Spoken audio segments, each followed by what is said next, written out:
Hi, I'm Lauren, aka That MMA Girl, and I'm here with Fouad Darwish. It's amazing to have you here with me. If you'd like to say hello to everyone. Hello, MMA girl. Good to have you with us. I'm really happy to have you, and obviously it's been an incredibly busy week for MMA here in the UAE. What do you think the most significant change has been for MMA in the UAE in the last 5 years, say? Well, I mean, I'll tell you. We have a federation. We did not have one 5 years back. We have world bodies coming here to do their international qualification games in our beautiful Abu Dhabi, in our beautiful capital city. This is something new. We have that happening at the same time. We are seeing an unequivocal growth in MMA participants and MMA fans, and this is well exhibited in every UFC fight night we have here because tickets run out in the very first day. Yeah. And you'll see a line of people. I mean, I don't know if you were at the UFC fight 321 in Abu Dhabi in Etihad Arena. People were lining up hoping something to be available. This is a new phenomenon for us. People don't line up. Yeah. Everything is done so beautifully. Everything is done everything is so organized.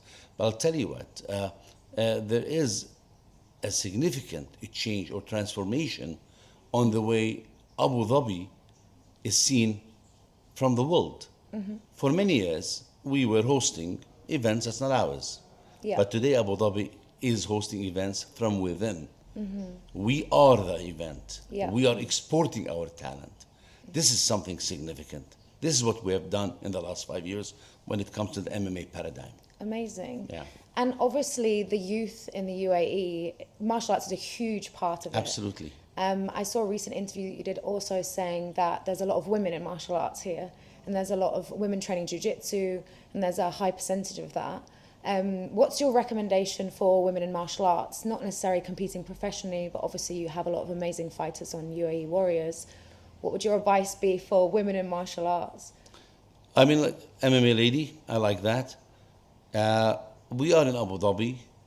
Our great leadership, our benevolent and generous leadership have never differentiated who receives their benevolence or their generosity. Whether it's boys and girls, the system is there Yeah. to host everyone willing to take advantage of that, of that generosity. You talked about two different topics. You talked about the female participants Yeah.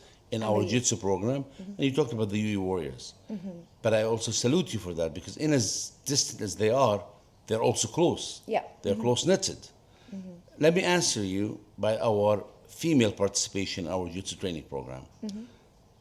I'm almost confident on a pro rata basis. There is no program in the world, in the entire world, that has the participation of women like it is in the United Arab Emirates school jiu-jitsu training program. And I'll tell you why. Today, Palm Sports cater to training programs second to none. I have every confidence that our program today is amongst, if not the largest training program in the world, and I'm almost certain it is the largest in the world when you look at per capita and you do the proper normalization on that. So what I mean by that, today the United Arab Emirates population, let's say 1.1, 1.2 people, Emiratis. We train jiu-jitsu in 277 schools. Wow. We train 128,000 young men and women, young girls and boys every single day. Wow.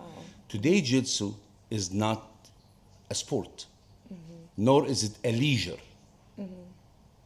class. It is an actual class. Yeah. It is part of the curriculum. You cannot graduate your high school in the 277 participating schools without completing your jiu-jitsu requirements. Beautiful. When the program began back in 2011, of course, it was a pilot between 2008, 2009, 2010, 2011, but when it had the real push forward with a great dissemination effort, the program was exclusive to boys. Okay. Yeah. And in the United Arab Emirates, schools are governed by a three or by tertiary system, meaning Yeah. cycle 1, that's grade 1 to 6, cycle 2, 7 to 9, cycle 3, 10 to 12. Okay. Similar to the West. Yeah. We have high school, junior school, and elementary school. When the program began, it was exclusive to Cycle 2, Cycle 3 boys. Okay. Bas, only. 10 years later, no, not 10 years later, 6 years later, Yeah. the program became all inclusive to include Cycle 1, Cycle 2, Cycle 3, and girls. The difference then and today, when it comes to girls, is nothing. It's the same. Yeah. Girls can choose not to participate Okay. in the jiu-jitsu training program. However, should they want to participate, their parents must sign Yeah. a concession form. Deal? For boys, it's mandatory. Yeah. Logic would tell you there should be a big gap Yeah. between the female and male participation simply because for can males choose. it's mandatory. Yeah. Right? That's well, not in our country, not in our beautiful Abu Dhabi, not in the Emirates we live in. Today, from the 128,000 students we train every day at the schools, 52% are girls.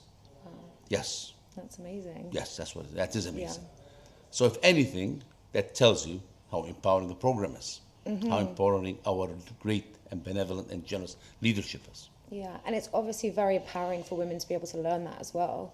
And In more than one way, in more ways than you think, absolutely. I mean, look, if you look at the characteristics one would develop, boy or girl, confidence, I'm talking about the characteristics, I'm not even talking technical. Confidence, respect, yeah, time management, diligence, yeah, patience, exuberance, endurance, strength. And when it comes to technical side, what do you want more than having the skills to protect yourself exactly. Yeah. against someone double your size? Even just the discipline. That's what I needed in my life with martial absolutely. arts. I needed that discipline. We didn't even go to that end. You and I know part of growing, part of having and maintaining your body requires an active lifestyle. You already acquired it by training Yeah. jiu-jitsu. Amazing. I really love that because it's so special to be able to include that and have that part of the culture here. Absolutely. It's really beautiful to see. Oh, and you it is can- part of the mosaic of our culture. I doubt there's an Emirati household that does not own a jiu-jitsu kimono. I really doubt it. We train jiu-jitsu today in every facet of the Emirati life. We it's train in the army, in the schools, in the universities, in the police academies, we train everywhere. Yeah, it's really special. It's really interesting to see, especially for me being here the last week and seeing all the different tournaments happen. It's kind of hard to bounce back through all of them. Do you remember how many events happened between Wednesday and Saturday? I mean, I lost count. There was Okay, more I'll than tell one a you. day. We at Palm Sports concluded 7 events, 7 jiu-jitsu events across the 7 Wow, events not just between jiu-jitsu. Wednesday and yesterday, to be fair. On Wednesday night, we hosted UAE Warriors 64 in beautiful Abu Dhabi at Adnic Center. Yeah. Thursday, we had Quintet in Coca-Cola Arena in Dubai, Yeah. where we had Bob Saab, we had Militao, we had Renzo Gracie, and why can't I remember my Japanese legend? I'm getting old, my dear. And on Friday, we had Power Slap. Yeah. Dana White's Power Slap. Saturday, we had the UFC. It's one a week. Yeah. And for football fans, we had the Classico yesterday. So it was a wonderful week for everyone that likes sports. Yeah, of course. Do you think there's more people coming to the MMA than there is the football now then? In Abu Dhabi, yeah, I think so. I mean, look, without any doubt, Jiu-Jitsu and MMA have become, Jiu-Jitsu in particular, is a national sport in the United Arab Emirates. When it comes to practitioners and followers, by far. And how would you see UAE Warriors differentiated between the other promotions? What do you think makes UAE Warriors so special? Without any bias and with all the subjectivity to my answer and reality, we are family. We're not an organization. We are not a profit-making impetus. We don't have that. When we were bestowed with the honor of organizing and rejuvenating the then called Abu Dhabi Warriors in 2018, our initial consensus was we'll make maybe 2 events a year, maybe 3. In 10 years, maybe we'll hit 25, 30, because we judge on the past to forecast the future, right? Yeah. Well, we judged wrong You because didn't expect it to blow up so bigly. no, dear. I'll tell you what. When we took the event from our friends at the Jiu-Jitsu Federation, between 2012 when it was inaugurated and 2018 December, they had 4 events. That's 7 years, 8 years almost. So we thought maybe we'll do 2 events a year, maybe 3, and then Corona Yeah. came, right? Well, nobody would have ever thought we would have celebrated this week the 64th edition of what is today called UAE Warriors. That's 60 events in 5 years, Yeah, it's where we have impressive. also come to a pandemic that crippled the entire world. So imagine if we didn't have that, we'd probably be in our 75th, 80th event. Yeah, so it's really inspiring to see that. We work with our heart. I mean, Palm Sports team is so dedicated to the organization, yes, but to the fighters themselves. Yeah. We treat them as one of our own.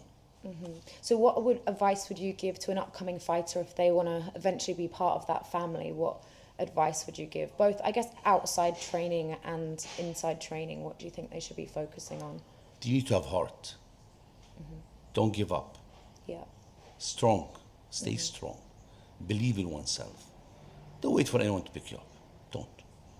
Don't let an externality to decide where your future is going to be. I mean, unfortunately, it's easier said than done. Yeah. But when you're a fighter, fight well, train hard, train safe, win. You need to win to be Yeah. noticed. And that's the best advice I can give. Believe in yourself. If you don't have it in here, don't go to the cage. Yeah, okay. And so obviously your background before this was more finance. Absolutely. So how did you end up in this martial arts world, and what did you find hardest in the transition? Well, I'll tell you, it's harder than numbers. I tell you that much. I mean, I you did your homework. I did my homework, Well did my done. research, yeah. Yes, I mean, look, my undergrad, I have an economics degree from University of Toronto. Probably one of the best things I've done, one of the best schools in the world. It gives me pride to just be part of that educational institution. It taught me well.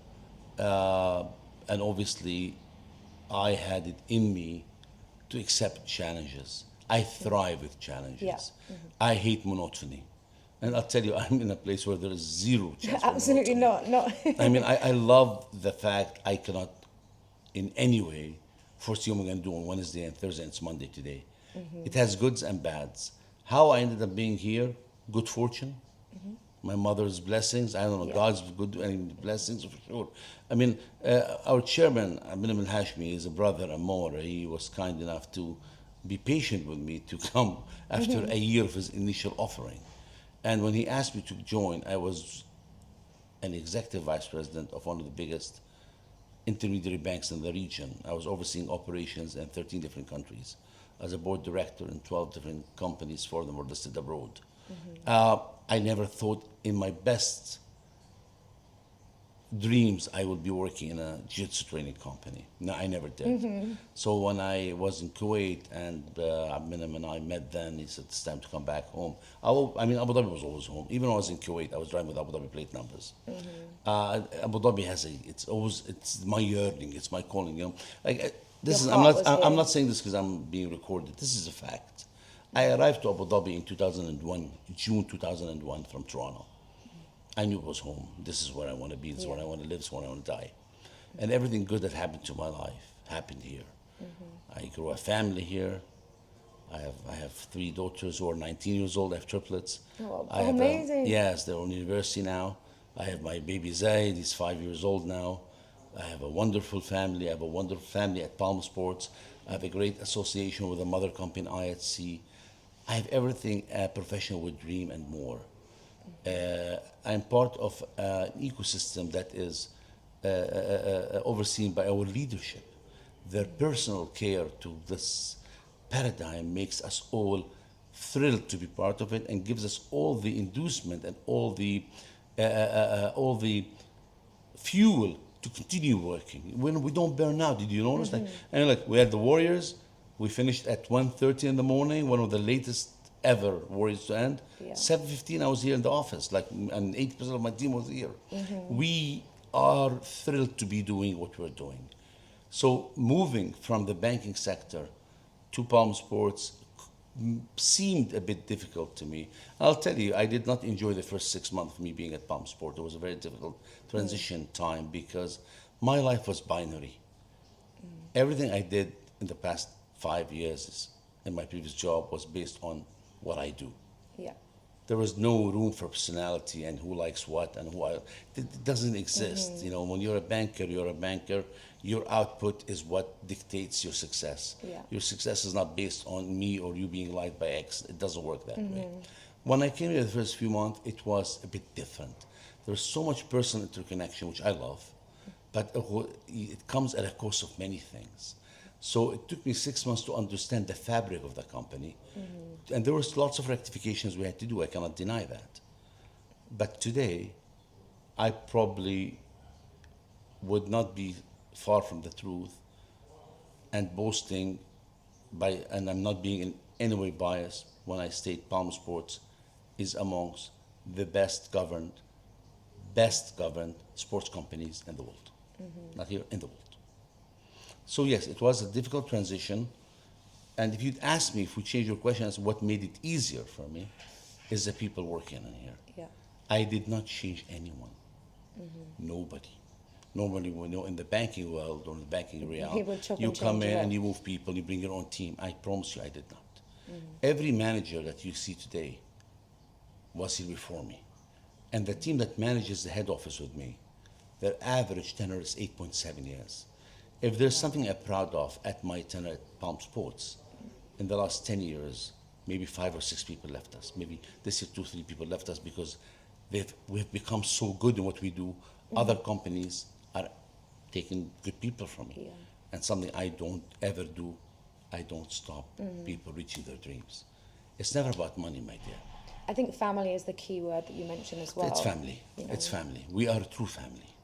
I think that's so important in a business. You were as there well. at the Warriors. I was there, yeah. Did you see how things move? Yeah, you can really feel the sort of atmosphere there of everyone and how everyone supports each other. Absolutely, we're connected. There's no gaps. I think that's one thing that sometimes people see as missing in this world. They see the violence and they can enjoy the entertainment, but what they don't realize is the respect and the courage that is part of the whole system of MMA. And the sacrifice many Exactly. people do. Yeah. The sacrifice. It is sacrifice. And I think that's something that people can really look up that's inspiring, not just the inspiring of people winning fights, but how people deal with losses as well as how people deal with winning, but also their purpose outside that world. Well said. I mean, sorry not to cut you off, but we do train 200,000 people a day. Do we think we have enough competitions to get 200,000 medals? No. I don't want 200,000 winners. But the discipline is important. Definitely. And I guess having that in every aspect of their life. What would you say is your purpose outside of this on a sort of deeper level? Personal? Yeah, personal. Like what mark do you want to leave? Whether it's related to this or not, but more like what do you think your purpose is, what you people Outside work, I want to be the greatest father possible. I can't tell you how much I love my kids. I feel terrible I did not spend enough time with my 3 daughters. And it doesn't look I'm going to do much better with my son. But then again, everything I do is for them. Yeah. So if outside, I want to be seen as a good father, raise my kids well. And to me, education is a pillar. People would like it or not, they disagree or not, but this is my belief. Education is one of the key ingredients of success and respect. Yeah. I'm not saying if you're not educated, I don't respect you. I will respect you, but you're going to have to earn that respect. For sure. Education gives you a power, it gives you a tool. It's an enabler. And I want my kids to be well educated. Yeah. So this is something I believe I did well with them until they graduate from their high school. They all get accepted to grade A universities. That's something I want to do. Yeah. When it comes to work, I want to be referred to or remembered as someone who was a catalyst in realizing dreams of young men and women who came to our apparatus. Because what we have here today is an ecosystem that delivers. It's not an inept ecosystem. No, it's an ecosystem that delivers. Its products are champions. in many facets. Absolutely. So I want to remember that someone that was key or part, or I don't say integral because there are much more important people than me in this organization, but I want to be part, I want to refer to as someone who was able to be part of realizing of the dreams of many young men and women. And that's really beautiful to hear. Thank you.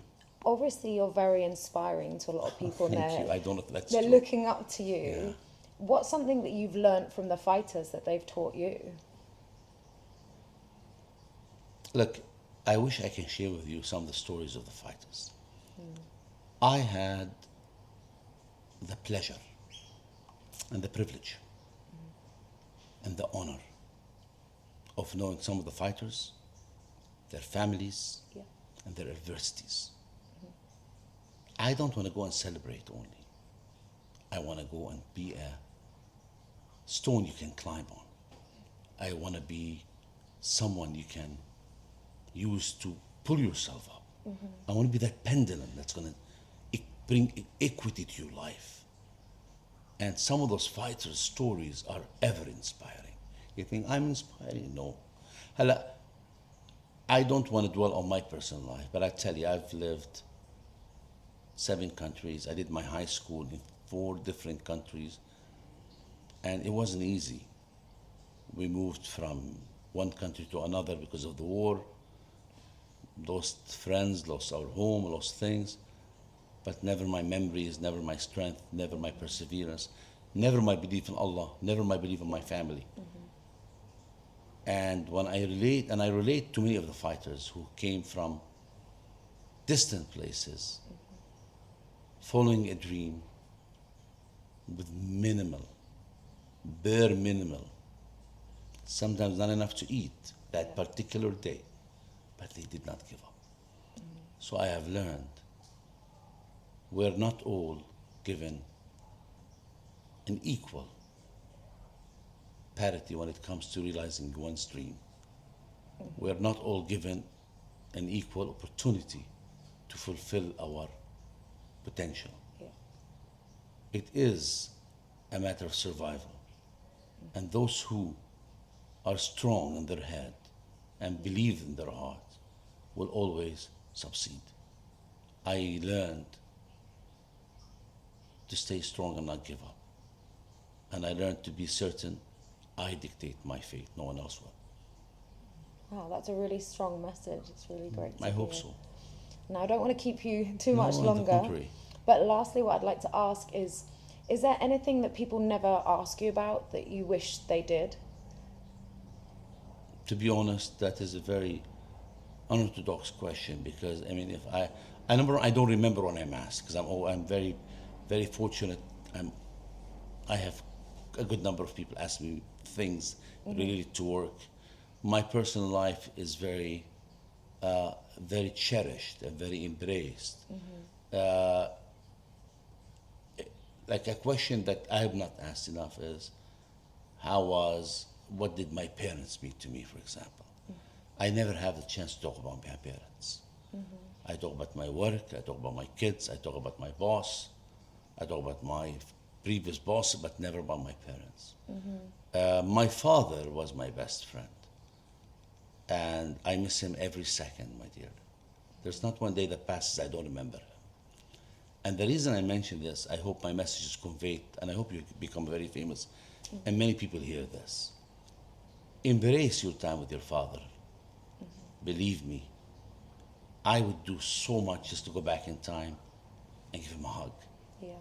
I left my parents' house when I was 15 and 7 months. So I've been living alone from then. I got married in 2002. Okay. So I was alone from the age of 15 years old till the age of 30. What kept me going is my love for my father. What destroyed my dreams is the death of my father. Then I realized the dreams are meant to be fulfilled if you have someone to celebrate them with. Choose someone to celebrate them with dear to you. Yeah. I have a wife, I have my sisters, I have my siblings, I have friends, but my father was my companion. So That's something I never talk about. And the reason I like to talk more about that, enjoy the presence of your parents. Believe me, when they go, nothing will fill their gap. Nothing. Yeah. My father, Baba and Mama, Baba passed away in 2014, and my mother passed away in 2012. That's good 13 years ago. Nothing can fulfill the gap they left. No happiness in the world will help me overcome the sorrow I have for their death. So enjoy the time with your parents. Absolutely, that's great advice. And I guess that's something you can think about always, you know, making them proud in whatever you're doing now and knowing that there's somebody out there. Believe it or not, it is an incentive. I am 53 today. I'll be turning 53 in January, so I'm not young. And everything I would do, I feel I do for my father in his grave. What would you say is a quality that he possessed that you value a lot? Would you say that you possess any of those qualities that you valued the most? My in him? father, generosity is next to nobody. I have never seen a more generous person in my life, where he would forsake my education to help other people. Other kids would be upset. I didn't. I loved what he did. He knew I can do it on my own, so he helped people that couldn't. That's a really beautiful Yeah. example. Yeah, he was too kind, too generous. Amazing. If he had $100 in his pocket, and you asked for the 100, he'd give you without even who you are. That's my father. Wow, sounds Yeah, like it's a very great true. man. He was. Incredible. Well, thank you so much for Thank talking you. to me, and hopefully I'll see you soon at the You next better. event Now, over خلاص, here. you're part of the family. Oh, You're thank you UAE so Warriors much. family, dear, now. Yeah, I've been a fan and now turned into family, so I love that. Shukran. Yes, that's how quickly you are promoted in our country. Oh, I love it. I love it. I have to move here. Well, you're most welcome. We'll help you. Amazing. Well, thank you so much. Shukran. Good luck. I hope you become very famous too. Thank you.